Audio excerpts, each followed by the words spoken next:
السلام عليكم ورحمة الله وبركاته. المهم اخواتاتي، اليوم جايبه لكم جوج وصفات. وحده ديال البروده اللي كتكون في الصدر، وديال داك الدري اللي كيكونوا فيه نقولوا حنايا الكحبه كثيره، وكيكونوا فيه الضلوع الا كتعرفوهم، كيكون فيه الجناب، كيقولوا من الجناب. داك الدري اللي صافي ما تلاش قد يقول كيحرحر، يعني خصكم تدوه للطبيب باش ديروا ليه الترويض عاد كي يخرج منه داكشي من صدرو. اليوم جايبه لكم وصفه، يلا تزيروا لكم الولاد ديالكم ديروها اليوم في الدار. الوصفات ديالنا القدام ديال جدودنا رجعنا ليهم، والضبط الطبيعي رجعنا ليه، وكنسلم على كل من دوله. المهم نبداو على بركه الله على الوصفه ديالنا الاولى اللي هي ديال الكحبه. انا حكيت البصله باش اخواتاتي ما نعطلكمش معايا هاني. المهم البصله حكيتها، هذه البصله كتحك في الحكاكه. ملي كتحك في الحكاكه هكذا كديريها في القرعه، تضيفي ليها معلقه ديال الشانوج، هكذا معلقه ديال الشانوج هكذا اخواتاتي.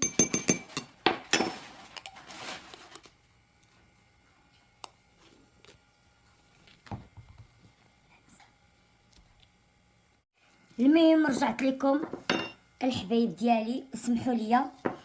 المهم دابا ضفنا البصله محكوكه، تكون حمراء ولا بيضاء، معلقه ديال الشانوج، معلقه ديال الكمون الصوفي.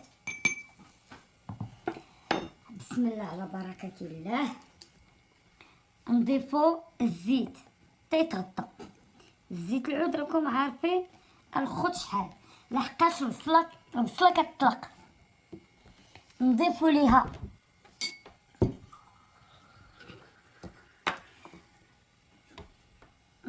البنات العسل الحر معلقه،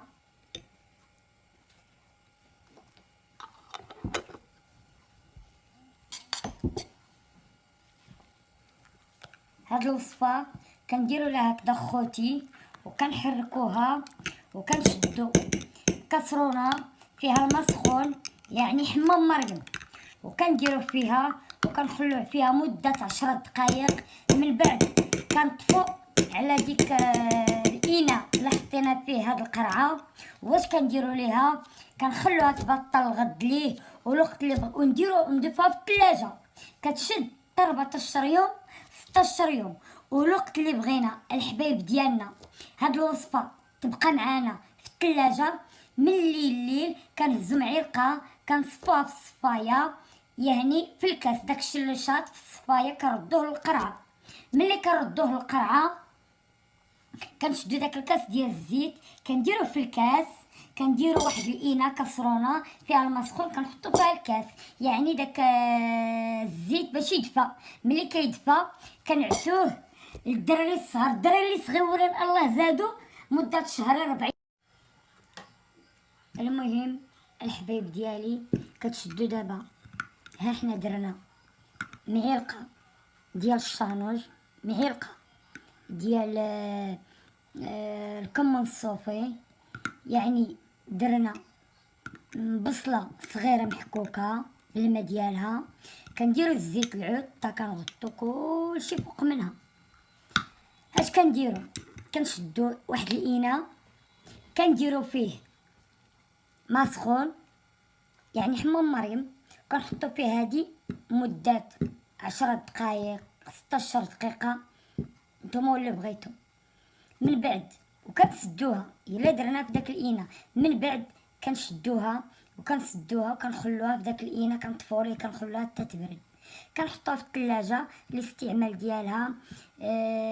كتشدو معلقه من الليل الدراري ولا اللي فيهم الضيقه ولا اللي فيهم الجناب ولا الكحه ولا اي حاجه ديال الزكام، كنشدو وكنديرو معلقه نصفوها في الصفايه، وداكشي اللي في الصفايه نرجعوه للقرعه ديالو، وكنديرو المعلقه في الكاس، وكنديرو تحتها تبصيل ولا كسرونه، وكنديرو لها الماء سخون، وكنخلوها الحباب ديالي باش يدفى، ونعطوها للدري. الدري الصغيور شهرين 4 يوم ماشي مشكل، نديروها ليه بلا نسورين. والدري اللي كبير نعطوها ليه بالمعلقه. المهم كدي الاستعمال ديالها باش يفوت الى الثلاجه مزيانه حتى 20 يوم، الى الثلاجه شويه 16 يوم. هذه المهم الحبايب ديالنا هنفتناها، وقلت لكم الطريقه ديالها. البصله، ها هي الطريقه ديال البصله ديال الزكام وديال اي حاجه اللي كتعني بالصدر، الدر الصغير الكبير المراه الكبيره.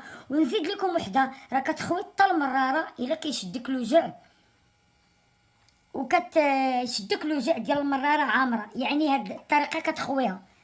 وجايه لكم الطريقه الثانيه. بسم الله على بركه الله. كنشدو هاد الكاس فيه البصله تقريبا طاوه بصله صغيره، كنشدو اخواتاتي هنايا فيه الماء سخون، الماء طايب، كنخوي فوق الماء طايب اخواتاتي. المهم اخواتاتي هنا دابا فيه بصله صغيره. هذه الوصفه الا الدري تخم ليكم وكيتقيا، ولا المراه الكبيره كيديروها مصرنها وكلات شي حاجه وتخماتها وجات بالليل والمهم ولا بالنهار ولا شي حاجه تخماتها، يعني المصرن ديالها مرض والمعده ديالها ما بغاش تحبس لها التقيه، كديروا بصله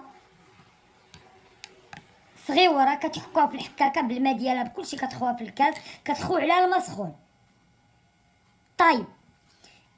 ديروا عليها علاقه باش الحباب ديالي ما يطيرش ليها دوك الفائدات اللي فيها ديال الفيتامين اللي بغينا حنا نشربو.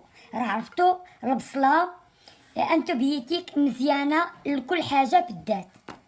كنزيدوا عليها الحبايب ديالنا معلقه ديال العسل الحر، يعني العسل الحر قلت لكم بيو ديما هذا اللي كنستعمل، ولا العسل ديال الدغمس، راه ما كندير لا شهر حتى شي حاجه،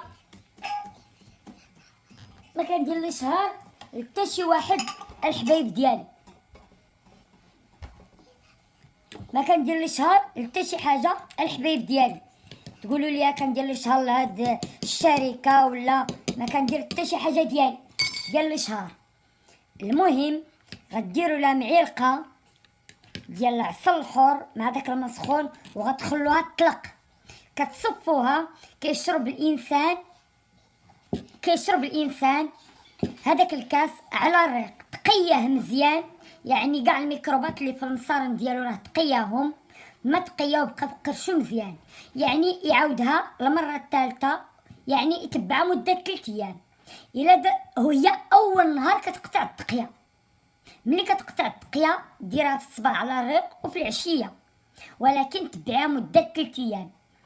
هي انتوبيوتيك باش ما يبقى لك حتى شي ميكروب في المصارن ديالك ولا في الصدر، ولا الدري الصغير الا عنده الوجع والتقيه وما بغات تقطع والكرش. هذه يعني وصفه مجربه صحيحا مني انا، وكنحلف لكم البنات بلي هاد الوصفات اللي عطيتكم دابا جوج والله العظيم لقسم الدنيا والدين الى البنات وصفات مجربات ديال جدودنا القدام. وكنتعطل عليكم شويه، راه عرفتوا مع الدراري ليكول ومع الشقه ديال الدار، والله يسهل عليكم كل واحد في اليوتيوب، الله يجعل صيد ربي يسهل عليكم. ونقول لكم اخواتاتنا الله يسهل عليكم، ديروني في الجروبات عندكم، الله يسهل عليكم، وبارطاجيو بارطاجوا لي القناه ديالي طلع، وبلا بيكم ما غاديش نطلع. والله يخليكم لينا وخليني نزيد القدام، وبنت بلادكم واي واحد ذكرتو ما ذكرتو يسمح ليا، وكلشي كنشكركم والكبير والصغير. وبارطاجيت ليكم القناه ديالي وكنطلبكم وكنزازيكم، والله يجعل صدر ربي يخلي لكم الوليدات ديالكم، واللي ما عنده الله يعطيه وليداتو، واللي عنده الوالدين الله يخليهم ليه، واللي ماتوا الله يرحمهم. وكنطلب منكم تبارطاجوا ليا القناه ديالي، وهذه هي القناه السادسه، يعني هذه هي القناه السادسه. ونشكركم وكنقول لكم ديروا لي اللايك اللايك اللايك البنات، وبلا ما نكثر عليكم فصفه ثانيه ان شاء الله باذن الله. السلام عليكم ورحمه الله وبركاته، وبيزو بيزو بيزو. كنحبكم بزاف بزاف بزاف البنات. شكرا شكرا.